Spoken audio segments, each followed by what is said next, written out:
আসসালামু আলাইকুম। সবাই কেমন আছেন বন্ধুরা? আমি অনেকদিন যাবতই দেখতাছি যে ফেসবুকে ঢুকি, ভিডিওগুলা দেখি, অনেক খারাপ লাগে। খারাপ লাগে বলতে আমি বলতেছি ফিলিস্তানি গাজার কথা। ভাই দেখেন, আজকে আমরা ঈদ নিয়া ব্যস্ত, ঈদের শপিং নিয়ে ব্যস্ত। কিন্তু ওইদিকে আমাদের মুসলমান ভাইরা কত কষ্টে, রইছে, কেউ না খায় রইছে, কেউ কি যে একটা অবস্থা ভাই, দেখলে চোখ দিয়ে এমনি এমনি পানি আয়া পড়ে ভাই। কত এতটুক শিশুরা, কি যে অবস্থা ভাই।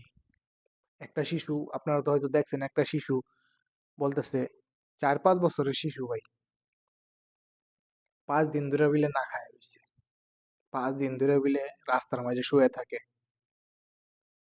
মানে ভাবতেই অবাক লাগে ভাই, আমার চোখটা পানি বাইরে পড়ে। আমরা আর কিছু করতে না পারি ভাই, আমরা তো ওই জায়গায় যাইতে পারবো না, আমাদের এতটুকু সমর্থ নাই।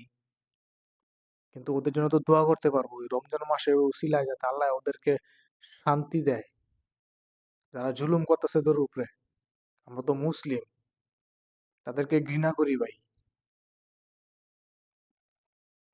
তাদের জন্য অন্তত কিছু করতে না পারি, দোয়াটা তো করতে পারবো ইনশাল্লাহ।